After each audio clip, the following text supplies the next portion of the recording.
தமிழ்நாட்டின் சார்லி சாப்பின் அழைக்கப்பட்ட நடிகர் சந்திரபாபு அவருடைய கல்லறை இருக்கக்கூடிய இடத்துல தாங்க இருக்கோம். இன்றைக்கி அவருடைய கல்லறை மட்டும் இல்லாமல் பல கோடி ரூபாய் மதிப்புள்ள அவருடைய வீட்டை கடனுக்காக இழந்தார். அந்த வீடு இப்போ எப்படி இருக்குது அப்படின்றத பற்றியும், தன்னுடைய ஆசை மனைவி இன்னொருத்தர் காதலிக்கிறாங்கன்னு தெரிஞ்சு தனக்கிட்ட இருந்த பணம் நகை அனைத்தையும் கொடுத்து சந்தோஷமாக வழி அனுப்பி வச்ச சந்திரபாபு அவர்களுக்கு அவருடைய நண்பரான ஜெமினி கணேசன் தன்னுடைய மனைவியான சாவித்திரியை விட்டு கொடுத்தது எதனாலன்றத பற்றியும், சந்திரபாபு பற்றி நீங்கள் இதுவரை கேள்விப்படாத பல சுவாரஸ்யமான தகவல்களையும் இந்த காணொலியில் நம்ம தொடர்ந்து பார்க்க இருக்கோம். இப்போ நம்ம இருக்கக்கூடிய இடம் எதுன்னு பார்த்தீங்கன்னா, சென்னையில் இருக்கக்கூடிய ராஜா அண்ணாமலைபுரத்தில் இருக்கக்கூடிய கூபெல் ஐலாண்ட் செமெட்ரி அப்படின்ற ஒரு இடத்துல இருக்கோம். இந்த இடம் பார்த்தீங்கன்னா கிறிஸ்தவர்களுடைய உடல்களை அடக்கம் செய்யக்கூடிய ஒரு இடங்க. பல கல்லறைகள் இங்கே இருக்குது. இதில் ஏதோ ஒரு கல்லறை தான் நடிகர் சந்திரபாபு அவருடைய கல்லறை. அந்த கல்லறை தான் இப்போ நம்ம தேடி வந்திருக்கோம். இங்கே பார்த்தீங்கன்னா பல ஆயிரக்கணக்கான கல்லறைகள் இருக்குது. இதை ஒரு கல்லறை தோட்டம்னே சொல்ல முடியாதுங்க. ஒரு பார்க் மாதிரி ரொம்ப நீட்டாக க்ளீனாக மெயின்டைன் பண்ணிட்டு வர்றாங்க. இந்த கல்லறை இருக்கக்கூடிய இடம் எதுன்னு பார்த்தீங்கன்னா, இப்போ உங்களுக்கு இந்த காணொலியில் சன் டிவி ஆஃபீஸ் தெரியுது பாருங்கள். ராஜா அண்ணாமலைபுரத்தில் இருக்கக்கூடிய சன் டிவியோட ஆஃபீஸ்க்கு பின்புறமாக இந்த கல்லறை தோட்டம் அமைஞ்சிருக்குது. இங்கே இருக்கக்கூடிய பல ஆயிரக்கணக்கான கல்லறைகளுக்கு நடுவில் அரை மணி நேரத்துக்கு மேலே தேடி கடைசியாக ஒரு வழியாக சந்திரபாபு அவர்களுடைய கல்லறை இருக்கக்கூடிய இடத்தை நம்ம கண்டுபிடிச்சிட்டோம். இப்போ நம்ம அந்த கல்லறை எப்படி இருக்குது அப்படின்றத தொடர்ந்து போய் பார்க்கலாம் வாங்க. பல மணி நேரமாக நம்ம பல இடங்களில் தேடினாலும் கடைசியாக பார்த்தீங்கன்னா என்ட்ரன்ஸ்லேயே அவருடைய கல்லறை அமைஞ்சிருக்குதுங்க. அது நமக்கு தெரியாமல் போச்சு. கடைசியாக இங்கே ஒருத்தரோட உதவினால தான் நம்மளால் அந்த கல்லறையும் கண்டுபிடிக்க முடிஞ்சிச்சு. இல்லைனா இன்னமும் ஒரு மணி நேரம் ஆனாலும் நம்ம தேடிக்கிட்டு தான் இருந்திருப்போம். இங்கே பார்த்தீங்கன்னா இந்த கல்லறைகள் எல்லாத்துக்குமே பார்த்தீங்கன்னா ஒரு நம்பர் கொடுத்துருக்காங்க. எந்த வரிசை, அந்த வரிசையில் எத்தனை கல்லறைகள் இருக்குது அப்படின்னு ஏபிசிடின்னு வரிசையாக நம்பர் கொடுத்துருக்காங்க. அதில் இவருடைய கல்லறை பார்த்திங்கன்னா ஏபிசிடிஇலே வந்துடுதுங்க. அதாவது 4வது வரிசையிலே வந்துடுது. இந்த 4வது வரிசையில் பார்த்திங்கன்னா நம்பர் கொடுத்துருக்காங்க பாருங்கள். அதாவது 1லேருந்து 31 வரைக்கும் இந்த வரிசையில் கல்லறைகள் இருக்குது. அதில் அவருடைய கல்லறை எத்தனாவது கல்லறை அப்படின்றத போய் பார்க்கலாம் வாங்க. இவர் பார்த்தீங்கன்னா 1927 தூத்துக்குடியில் பிறந்தவருங்க. இவருடைய இயற்பெயர் ஜோசப் பிச்சை. ஆனால் இவரை இவங்க குடும்பத்தார் எல்லாருமே செல்லமாக பாபு அப்படின்ற பேரில் தான் கூப்பிட்டுட்டு வந்திருக்காங்க. அது மட்டும் இல்லாமல் பிற்காலத்தில் இவர் சந்திரகுலத்தில் பிறந்தவர் அப்படின்னு தெரிஞ்சதுனால தன்னுடைய பேருக்கு முன்னாடி சந்திரா அப்படின்ற பேரை சேர்த்து சந்திரபாபு அப்படின்னு இவரே மாற்றிக்கிட்டாரு தன்னுடைய பெயர். இப்போ நம்ம சந்திரபாபு அவர்களுடைய கல்லறையை நெருங்கியாச்சுங்க. நமக்கு முன்னாடி தெரிகிறது தான் நடிகர் சந்திரபாபு அவர்களுடைய கல்லறை. சந்திரபாபுவோடைய வாழ்க்கையை பற்றி ஒரு புத்தகம் கிழக்கு பதிப்பகம் வெளியிட்டிருக்குதுங்க. கண்ணீரும் புன்னகையும் அப்படின்ற பேரில் வெளிவந்த அந்த புத்தகத்தில் பலமும் பலகீனமும் நிறைந்த கலந்த ஒரு மனிதர் சந்திரபாபு. திரை உலகம் மறக்க இயலாத திறமசாலிகளில் ஒருத்தர் சந்திரபாபு அப்படின்னு குறிப்பிட்டிருக்காங்க. அப்பேற்பட்ட ஒரு மகா நடிகனுடைய கல்லறையை தான் நம்ம இப்போ பார்த்துக்கிட்டு இருக்கோம். இந்த கல்லறையில் சந்திரபாபு பற்றி சில வார்த்தைகள் எழுதியிருக்காங்க. அன்பான நினைவுகள் சந்திரபாபு, நடிகர் தியாகி ஜேபி ரெட்ரிக்ஸின் மகன் அப்படின்னு போட்டு கீழே பார்த்தீங்கன்னா 8/3/1974 இறந்தார். வயது 45. அவருக்கு நித்திய இளைப்பாறுதலை அருளும் கர்த்தர் அவர் மேல் நித்திய ஒளி பிரகாசிக்கட்டும் அப்படின்னு அவருடைய கல்லறையில் ஒரு கல்வெட்டு பொறிச்சிருக்காங்க. அதை தான் நம்ம இப்போ பார்த்துட்ருக்கோம். இந்த கல்லறையில் பொறிக்கப்பட்டிருக்கபடி பார்த்திங்கன்னா சந்திரபாபுவோட தந்தை ஜேபி ரெட்டிக்ஸ் பார்த்திங்கன்னா ஒரு சுதந்திர போராட்ட வீரருங்க. சுதந்திர வீரன் அப்படின்ற ஒரு பத்திரிகையும் நடத்திட்டு வந்திருக்காரு. அந்த காலத்தில் நடந்த சத்தியாகிரக இயக்கத்தில் கலந்துக்கிட்டு மிகப்பெரிய அளவில் போராட்டத்திலையும் ஈடுபட்டிருக்காரு. இதனால் பார்த்திங்கன்னா அன்றைய ஆங்கிலேய அரசு 1929 இவரை கைது பண்ணியிருக்காங்க. கைது பண்ணது மட்டும் இல்லாமல் இவருடைய சொத்துக்களையும் பறிமுதல் பண்ணியிருக்காங்க. அதாவது 1927 சந்திரபாபு பிறந்திருக்காரு. 2 ஆண்டில் இவருடைய தந்தையை ஆங்கிலேயர்கள் கைது பண்ணியிருக்காங்க. அடுத்து சில ஆண்டுகளில் விடுதலை செஞ்சாலும் இவரை இந்தியாவை விட்டு நாடு கடத்தி இலங்கைக்கு அனுப்பியிருக்காங்க. குடும்பத்தோட இலங்கைக்கு நாடு கடத்தப்பட்ட சந்திரபாபு அவர்களுடைய தந்தைக்கு பார்த்தீங்கன்னா இலங்கையில் ஒரு தமிழ் பத்திரிகையில் சொற்ப சம்பளத்துக்கு வேலை கிடைச்சிருக்குதுங்க. அந்த வேலையில் இருந்தாலும் தன்னுடைய பிள்ளைகளுக்கு கொழும்பில் இருக்கக்கூடிய மிகப்பெரிய பள்ளியில் சேர்த்து அவங்களுக்கு கல்வி வழங்கியிருக்காரு. அந்த பள்ளியில் படிக்கும் பொழுது சந்திரபாபு அவர்களுக்கு ஆங்கிலேயர்களுடைய பிள்ளைகளோட பழகக்கூடிய வாய்ப்பு கிடைச்சிருக்குதுங்க. இதனால ஆங்கிலேயர்களுடைய வாழ்க்கை முறை, அவங்களுடைய கலாச்சாரத்தினால ஈர்க்கப்பட்டிருக்காரு. தானும் ஒரு ஆங்கிலேயர் போல வாழ வேண்டும் அப்படின்ற ஒரு மோகத்திலேயே சிறு வயதிலிருந்து வளர்ந்து வந்திருக்காருங்க சந்திரபாபு. சந்திரபாபு அவர்களுடைய தந்தைக்கு அங்கே கிடைக்கக்கூடிய வருமானம் போதுமான அளவுக்கு இல்லாததுனால தன்னுடைய குடும்பத்தை இலங்கையிலே விட்டுட்டு சென்னைக்கு திரும்புகிறாருங்க. சென்னைக்கு வந்து அவர் தினமணி அப்படின்ற பத்திரிகையில் வேலைக்கு சேர்றாரு. இங்கேருந்து தன்னுடைய குடும்பத்துக்கு பணம் அனுப்பிக்கிட்டு சென்னையிலே தங்கிடுறாருங்க. முழுக்க முழுக்க சந்திரபாபு அவருடைய குடும்பம் இலங்கையிலே தான் இருந்திருக்கு. ஒரு காலகட்டத்தில், அதாவது சந்திரபாபுவுக்கு 16 வயசை நெருங்கும் பொழுது அவருக்கு சினிமா மேலே, நடிப்பு மேலே ஈர்ப்பு ஏற்பட்டிருக்கு.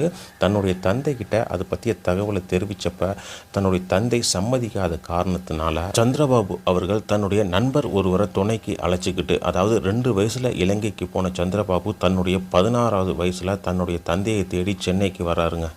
சென்னைக்கு வந்த சந்திரபாபு தன்னுடைய தந்தை எங்கே இருக்காரு அப்படின்னு பல பேர்கிட்ட உதவி கேட்டு தேடி இருக்காருங்க. அந்த வகையில் பார்த்தீங்கன்னா விருத்தாச்சலம்னு அழைக்கப்பட்ட புதுமை பித்தன் அவருடைய உதவியால் பார்த்தீங்கன்னா சந்திரபாபுவோட தந்தை மயிலாப்பூரில் தங்கியிருக்காரு அப்படின்றது தெரிஞ்சு தன்னுடைய தந்தையை நேரடியாக அந்த வீட்டில் போய் சந்திரபாபு சந்திக்கிறாரு. இப்போ நம்ம நிற்கக்கூடிய இடம் எதுன்னு பார்த்தீங்கன்னா சென்னையில் இருக்கக்கூடிய கிரீன்வேஸ் சாலை அப்படின்னு சொல்லக்கூடிய இடங்க. இந்த இடத்துல தான் முக்கியமான அமைச்சர்கள் எல்லாருக்கும் வீடு இருக்குது. முதலமைச்சர்லேருந்து துணை முதலமைச்சர் வரைக்கும் எல்லாருக்கும் இந்த ரோட்டில் தாங்க வீடு அமைஞ்சிருக்கு. குறிப்பாக சொல்லப்போனால் இப்போ நீங்கள் பார்க்குறீங்களா இந்த வெள்ளை கலர் காம்பவுண்டு, இந்த காம்பவுண்டு தான் துணை முதலமைச்சர் உதயநிதி ஸ்டாலின் அவங்களுடைய வீடு. இங்கே தான் இப்போ உதயநிதி ஸ்டாலின் தங்கியிருக்காரு. அதுக்கு ஆப்போசிட்டில் இருக்கக்கூடியது தான் நடிகர் சந்திரபாபு அவர்களுடைய பங்களா இருந்த இடம். இந்த இடத்துல இப்போ என்ன இருக்குது அப்படின்றதையும் பார்க்கலாம் வாங்க. சந்திரபாபு அவர்களுடைய வாழ்க்கையில் அவர் பார்க்காத உச்சம் இல்லை அப்படின்னு சொல்லலாங்க. அந்தளவுக்கு மிகப்பெரிய உச்ச நடிகராக அவர் மாறி இருந்தாலும் சில ஆண்டுகள்லேயே பார்த்தீங்கன்னா அவர் தெருவுக்கு வரக்கூடிய நிலைமையும் ஏற்பட்டிருக்குது. இந்த இடத்துல மிகப்பெரிய பங்களாவில் வாழ்ந்துக்கிட்டு இருந்த சந்திரபாபு அவர்கள் தான் வாங்கிய 2 லட்ச ரூபா கடனை திருப்பி செலுத்த முடியாமல் அந்த வீட்டை அவங்கள்ட்டே ஒப்படைச்சிட்டு தங்க வீடு இல்லாமல் தெருவுக்கு வந்திருக்காருங்க. இப்போ அந்த இடத்துல மிகப்பெரிய அளவில் 10 மாடி கொண்ட ஒரு மிகப்பெரிய அடுக்குமாடி குடியிருப்பு கட்டப்பட்டிருக்குது. இந்த இடம் தான் நடிகர் சந்திரபாபு அவர்களுடைய பங்களா இருந்த இடம். 1942 இலங்கையிலிருந்து சென்னை வந்த சந்திரபாபு தன்னுடைய தந்தையை தேடி கண்டுபிடிக்கிறாருங்க. அதன் பிறகு பார்த்தீங்கன்னா தொடர்ந்து பட வாய்ப்புகளை தேடிட்டு இருந்திருக்காரு. சிறு வயதிலேயே நல்ல பாடக்கூடிய சந்திரபாபு அவர்கள் சென்னை வந்த பிறகு கதகளி, மணிப்புரி, கதக், பரதம் போன்ற நாட்டிய கலைகளை கற்று தேர்ந்திருக்காருங்க. அதன் பிறகு தொடர்ந்து பட வாய்ப்புகளை தேடிக்கிட்டு இருந்தாலும் இவருக்கு எந்த ஒரு வாய்ப்பும் அமையலைங்க. அந்த மாதிரி சமயத்தில் தான் தன்னுடைய தந்தையோட நண்பரான புதுமை பித்தன் அவருடைய சிபாரிசின் பேரில் இவருக்கு ஒரு படம் ஒப்பந்தமாகுது. 1944 கே. சுப்பிரமணியன் அப்படின்றவர் கலைவாணி பிக்சர்ஸ் அப்படின்னு ஒரு நிறுவனத்தை ஆரம்பிக்கிறாருங்க. இந்த நிறுவனத்தின் மூலியமாக நர்தன் முரளி அப்படின்ற ஒரு படத்தை தயாரிக்க முடிவு பண்ணுறாங்க. இந்த படத்தில் மாதம் 30 ரூபாய் சம்பளத்துக்கு சந்திரபாபு அவர்கள் ஒப்பந்தம் செய்யப்பட்டாருங்க. இருந்தாலும் பார்த்தீங்கன்னா இந்த படம் எடுக்காமலேயே கைவிடப்பட்டுச்சு. அதன் பிறகு 1947 ஆண்டில் தாங்க PS ராமையா தயாரித்த தனம் அமராவதி அப்படின்ற படத்தில் இவர் முதல்ல அறிமுகமாறாரு. தமிழ் திரை உலகத்துக்கு முதல்ல இவர் அறிமுகப்படுத்தினது PS ராமையா அப்படின்ற ஒரு தயாரிப்பாளர் தான். 1947 இந்த படம் வெளிவந்திருந்தாலும் இவருக்கு தொடர்ந்து பட வாய்ப்புகள் இல்லாமையே தாங்க இருந்திருக்கு. 1949 ஆண்டு பார்த்தீங்கன்னா ஜெமினி படப்பிடிப்பு தளத்தில் இயேசு வாசனை சந்தித்து வாய்ப்பு கேட்கறதுக்காக போயிருக்காரு. அங்கே இருக்கக்கூடிய காவலர்கள் இவரை உள்ள நுழைய விடாமல் தடுத்திருக்காங்க. அதனால இவர் ரொம்பவே மன வேதனைப்பட்டு அதே இடத்துல விஷம் அருந்தி தற்கொலைக்கு முயன்றிருக்காரு. ஜெமினி படப்பிடிப்பு தள வாசல்லையே விஷம் அருந்தி ரொம்ப கவலைக்கிடமாக கிடந்த சந்திரபாபு அவர்களை அந்த ஜெமினி ஸ்டுடியோவில் அப்போ மேலாளராக வேலை பார்த்துக்கிட்டு இருந்த நடிகர் ஜெமினி கணேசன் அவர்கள் அழைச்சிட்டு போய் மருத்துவமனையில் சேர்த்து காப்பாற்றியிருக்காருங்க. இதனால் ஜெமினி கணேசனுக்கும் சந்திரபாபுக்கும் இணை பிரியாத ஒரு நட்பு ஏற்பட்டிருக்குது. அதன் பிறகு பார்த்தீங்கன்னா இவர் தற்கொலை முயற்சி செஞ்சதுக்காக வழக்கு பதிவு செஞ்சு நீதிமன்றத்துக்கு போயிருக்காருங்க. அப்போ நீதிபதி முன்னாடி தன்னோட பாக்கெட்டில் இருந்து தீப்பெட்டியை எடுத்து கொளுத்தி தன்னோட கையை சுட்டுட்டு இருந்திருக்காரு. அப்போ நீதிபதி கிட்ட என்னோட கையில் இருக்கக்கூடிய காயம் தான் உங்களுக்கு தெரியும், இந்த காயம் தரக்கூடிய வேதனை என்னன்னு எனக்கு தான் தெரியும் அப்படின்னு நீதிபதி கிட்ட வாதாடி இருக்காரு. 1950 1949 தற்கொலை முயற்சியில் ஈடுபட்ட சந்திரபாபு அவர்களுக்கு அடுத்த ஆண்டே மிகப்பெரிய அளவில் தமிழ் திரை உலகத்தில் வரவேற்பு கிடைச்சிச்சுங்க. அன்னைய காலகட்டத்தில் வளர்ந்து வரக்கூடிய நடிகர்களான எம்ஜிஆர், சிவாஜி, ஜெமினி கணேசன் அனைத்து ஹீரோக்களோடையும் இணைந்து நகைச்சுவை கதாபாத்திரத்தை ஏற்று நடித்தார். அதன் பிறகு ஒரு காலகட்டத்தில் சந்திரபாபு நகைச்சுவை கேரக்டர் எடுத்து நடித்தாலே அந்த படம் வெற்றி அப்படின்ற அளவுக்கு மிகப்பெரிய உச்சத்தை விரைவிலேயே அடைஞ்சாருங்க சந்திரபாபு அவர்கள். தொடர்ந்து பல படங்களில் நடித்து தமிழக மக்களிடையே மிகப்பெரிய நகைச்சுவை நடிகராக உருவெடுத்திருந்தார். அந்த மாதிரி நேரத்தில் தாங்க ஒரு படப்பிடிப்புக்காக கோயமுத்தூர் போயிருக்காரு. கோயமுத்தூர் போன இடத்துல ஷீலா அப்படின்ற ஒரு பெண்ணை சந்திச்சிருக்காங்க. அந்த பெண் யாருன்னு பார்த்தீங்கன்னா கோயமுத்தூரில் 5 தியேட்டர் உரிமையாளர் ஒருத்தரோட மகள் தாங்க.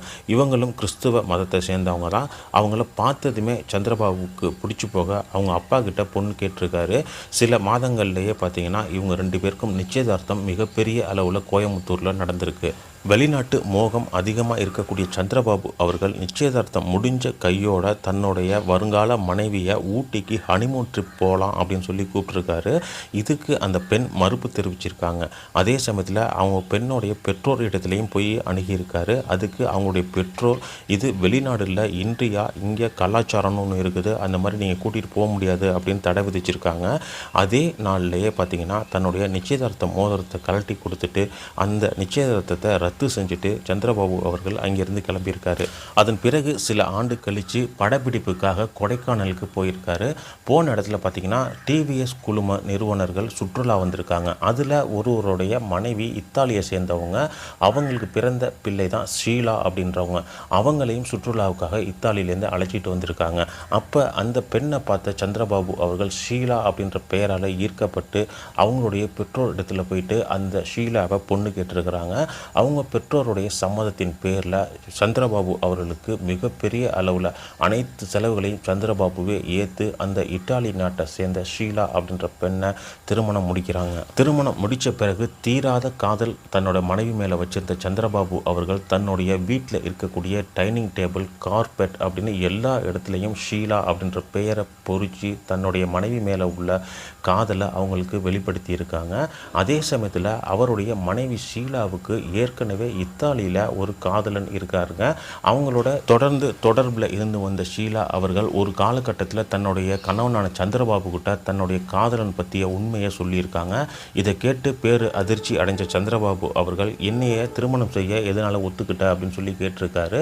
என்னுடைய பெற்றோருடைய வற்புறுத்தின் பேரில் உங்கள்கிட்ட இருக்கக்கூடிய பணம் பொருளுக்காக தான் நான் உங்களை திருமணம் பண்ணிக்கிட்டேன். இனிமேல் என்னால் உங்களோட வாழ முடியாது, என்னுடைய காதலனோட என்னைய வாழ அனுமதிங்கன்னு கேட்டிருக்காங்க. இந்த வார்த்தைகளை கேட்ட சந்திரபாபு மிகவும் அதிர்ச்சி அடைஞ்சிருக்காருங்க. இருந்தாலும் நிதானமாக யோசித்து தன்னுடைய மனைவிக்காக ஆசையாக வாங்கின நகைகள் அனைத்தையும் தன்னோட மனைவி கையிலேயே கொடுத்து, இவர் கையில் இருந்த காசு எல்லாத்தையுமே தன்னோட மனைவி கையில் கொடுத்து இத்தாலிக்கு ஃப்ளைட்டு பிடிச்சி அனுப்பிச்சி வச்சிருக்காரு. ஏற்கனவே குடிப்பழக்கம் இருக்கக்கூடிய சந்திரபாபு அவர்கள் தொடர்ந்து குடிக்கு அடிமையாக இருக்காருங்க தன்னுடைய மனைவியோட பிரிவுக்கு பிறகு. அந்த சமயத்தில் அவங்களுக்கு ஆறுதல் சொல்கிறதுக்காக வந்தவங்க தான் ஜெமினி கணேசனும் ஜெமினி கணேசனுடைய மனைவி சாவித்திரியும். ஜெமினி கணேசனும் சந்திரபாபுவும் நெருங்கிய நண்பர்கள் அப்படின்றதுனால சாவித்திரியை சந்திரபாபுவுக்கும் முன்னாடியே நல்ல பழக்கங்க. சாவித்திரிக்கும் குடிப்பழக்கம் இருக்கிறதுனால சந்திரபாபுவும் சாவித்திரியும் முன்னாடியே இணைஞ்சு குடிச்சிருக்கிறாங்க. அதனால் பார்த்திங்கன்னா தொடர்ந்து இவருக்கு ஆறுதல் சொல்கிறதுக்காக சாவித்திரி அவர்கள் இவர் வீட்டுக்கு போகிறப்ப எல்லாம் குடித்து ஒரு கட்டத்தில் சந்திரபாபுவோட அவர் வீட்டிலே தங்கியிருக்காங்க. தொடர்ந்து 2 பேருக்கும் குடிக்கு அடிமையாக இருக்காங்க. அடிமையாகி இருந்த சமயத்தில் தான் பட வாய்ப்புகளே இல்லாததுனால தன்னுடைய வீட்டை அடகு வச்சு படம் தயாரிக்க முடிவு பண்ணியிருக்காங்க. அந்த வகையில் தன்னுடைய வீட்டை 2 லட்சம் ரூபாய்க்கு அடகு வச்சு படம் தயாரிச்சிருக்காரு சந்திரபாபு. அந்த படம் மிகப்பெரிய அளவில் தோல்வி அடைஞ்சதுனால இந்த 2 லட்சம் ரூபாய் நஷ்டமாகி தன்னுடைய வீட்டை அடகு வச்சவங்கள்ட்டே கொடுத்துட்டு நடுத்தெருவுக்கு வந்திருக்காரு சந்திரபாபு. அதன் பிறகு சில நண்பர்களோட உதவியால் ஒரு வாடகை வீட்டில் தங்கியிருந்தாலும் கடைசி காலத்தில் இவர் உடல்நிலை பாதிக்கப்பட்டு அந்த வாடகை வீட்டிலேயே உயிரிழந்திருக்காருங்க.